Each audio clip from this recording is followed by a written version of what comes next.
Hello guys, so this is the topic of the week response to Ventuella's Your Hobby Journey. I don't normally do response videos, but it's kind of something, this week's is something I felt I could participate. So my hobby journey, I actually started playing Warhammer late 90s, early 2000s. My housemate, he started to buy and paint dwarfs. This was back in the day when we had the old metal models, and he's painting these dwarfs, and I'm really liking them. So I want to give it a go, but my skill in painting wasn't that good. So I went down to the local Games Workshop store in Sheffield, and it was suggested to me that I start collecting Chaos. It was recommended as a very good beginner's army, because essentially all you need to do to produce a tabletop standard is paint it all black, dry brush brass, or and slap some corn red on, and essentially you've got a tabletop army. So that's what I did. I was playing and painting for about 2 years. Various things happened in my life, and I actually gave up playing. So fast forward to about 3 years ago, and I started to get back into painting. But what I actually got into painting was model aircraft, which I enjoyed doing. But what I found was, first of all, once I got beyond the cockpit, it just wasn't there for me. Painting large wings, yeah, easy to do. Just get yourself an air gun and off you go. And also, you produce models this big. Where the hell do you put them? So I start to investigate back into Warhammer again, and at the time they had 8th edition, and I bought the big box set, 65 quid or 60 quid, whatever it cost. Brought it home, did all the models, started painting. But the age-old problem, high elves, for some strange reason I can't paint, so I actually avoid them. So I've gone back into Chaos, and to be honest with you, I've read all the fluff in the past and lately, and I'm just absolutely loving Khorne, and it just really works for me.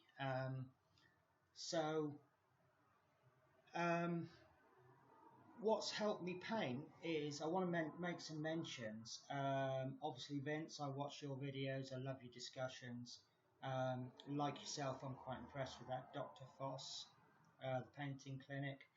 I'm also very much into Girl Painting, who I regard as a very, very good brush painter, and By Painted, who I regard as a very good airbrush painter, as well as Mini Wargamer J, who does his Painting 101.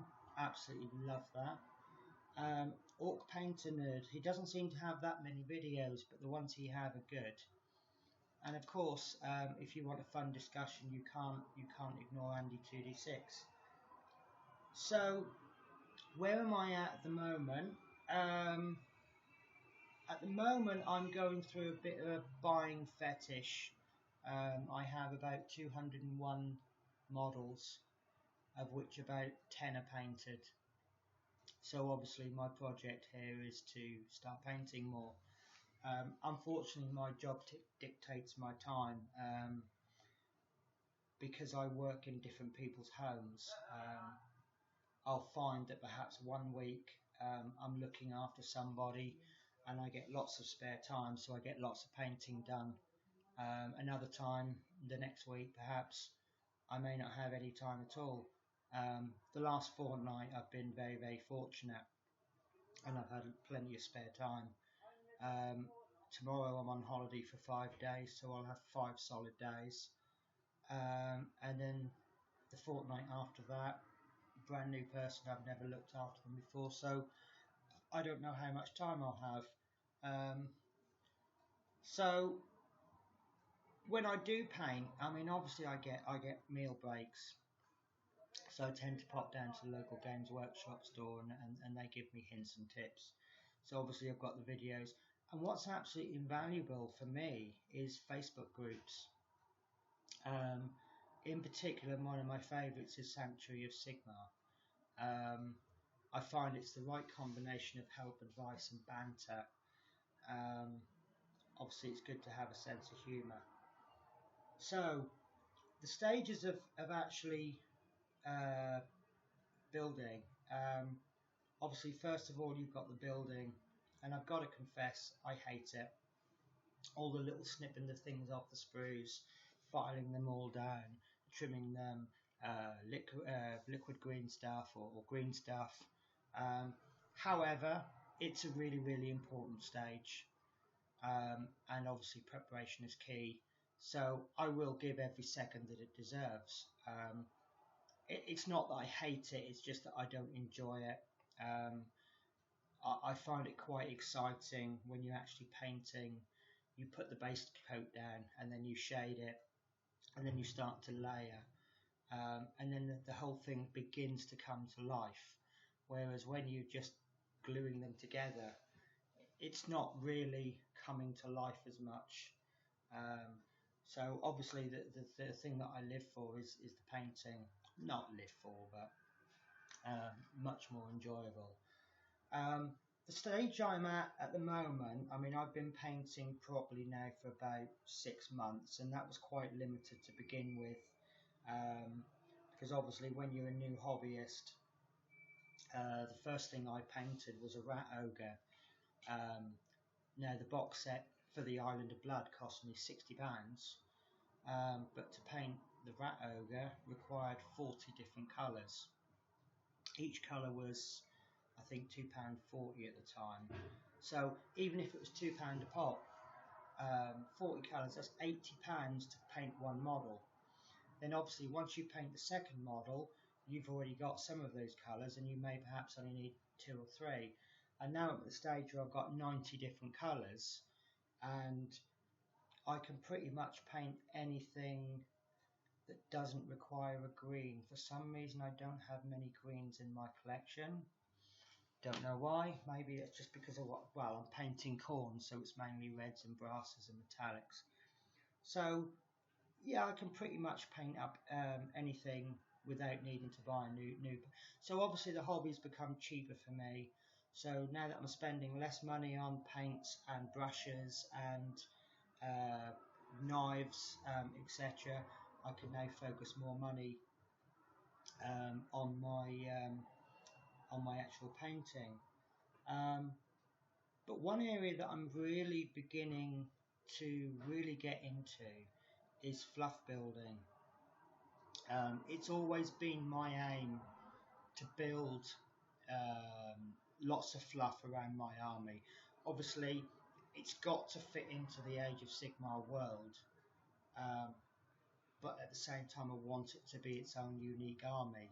So essentially what I plan to have is the Lord Hero, the main focal, and then branching off we will have lots of war bands, and there will perhaps be a war band of demons, and then a war band of warriors, and then a war band of beastmen. And then what I plan to do is make a booklet with a little sleeve, and the booklet will detail each unit that I have in my Grand Army, with a picture perhaps of it painted, and then I can actually hand that to my opponent at the beginning of the game and say, there you go. And then obviously there will be a supplementary sheet with an army list to say this is what you're going up against today, and the book is my entire Grand Army, you know. And I feel that that's a really nice friendly way to play the game. Obviously playing is something that I don't get a chance to do so often, but I feel the game is all about having a game with a friend. Even if I went to a tournament, I wouldn't take the tournament seriously. I would turn up, I would put my army down. Obviously, I would play to win, but at the same time, I want to have fun with my opponent. Want to have a nice chat to him while I'm playing. It's a social event, not a serious. You know, it's like comparing Premier League football with non-league football. Premiership is gotta win, gotta win, gotta win, whereas non-league is all about performing well, improving, um, perhaps having a bit of laugh and a banter with your opponent. Um, so the question, do I want to improve? Well, at first, that sounds like a daft question. Of course, I want to improve. Um, but when you think about the question a little bit deeper, it's actually a very good question. Um, yes, obviously, I do want to improve. The areas that I want to improve in, um, obviously, my painting. I still only regard myself as a tabletop painter. I don't have anything to hand that I can show. Um, but obviously, I mean, my friends who don't paint, they look at my figures and they say, oh, that's absolutely amazing. When I compare my figures to other people, I say to them that their figures are amazing. So I think that places me kind of in the middle of the spectrum of good painters. Um, I will probably never win competitions. Who knows, maybe a year or two down the line. Um, but all the great painters, were they winning competitions within 6 months of painting? I don't think so. Um, so obviously, I want to improve my painting. At the moment, I tend to use the three-stage layering method. What I'm looking to do is to start practicing blending colours. So, for example, if you're going corn red to Wazdaka red, maybe introduce a new stage which would be a 50-50 mix of corn red and Mephiston red, or maybe go 25-75, 50-50, and build the layers up, maybe a 7 stage or a 13 stage, so that you get the colour transition. But obviously this is what YouTube is for. Like Vince says, there's people that give their time to help me, and obviously you. So it's, yeah, and the next stage I want to improve is actually painting smaller models. I find that I enjoy painting larger models. Excuse the contrast, the sun's just come out really bright. So obviously I enjoy painting big models because they do come out quite well. The smaller models for me, because the detail is so much smaller, I do struggle with that. So, and obviously they tend to be your most numerous troops. So that's something that I want to improve on. The next one, I mean, I've begun some conversions, but nothing major. I think my first conversion was a Korgoroth, which I'd actually stuck a Bloodthirster head on, because I didn't like the Korgoroth head. I thought it was very small, so I stuck this great big Greater Demon head on. So now obviously I have two Korgoroths that both look different. Again, looking at the fluff, I'm just going to move my PC because it's quite awful actually, isn't it? So yeah, so reading up on the fluff on the Korgoroths, I feel that no two Korgoroths should be identical. So one of my aims is to build up lots of different Korgoroths. So I want my army to have a unique feel about it. I want to place them down on the table. If, for example, I'm playing with a Khorne Bloodbound army, I want you to know it's a Khorne Bloodbound army, but I want it to be like no other Khorne Bloodbound army. So time obviously is pushing, so I'm going to leave it at that. Vince, I'd like to thank you for some wonderful videos. I do watch them every week. I don't always comment, mainly because quite often there's nothing that I can actually add to the conversation that's not actually been said. But yeah, no, great topic this week, and I've kind of felt compelled to join in. So I hope I've got the spirit of your topic of the week, and yeah, that's my journey. My story may change in 3 months or 6 months' time, but that's where I'm at now. Take care. Bye bye.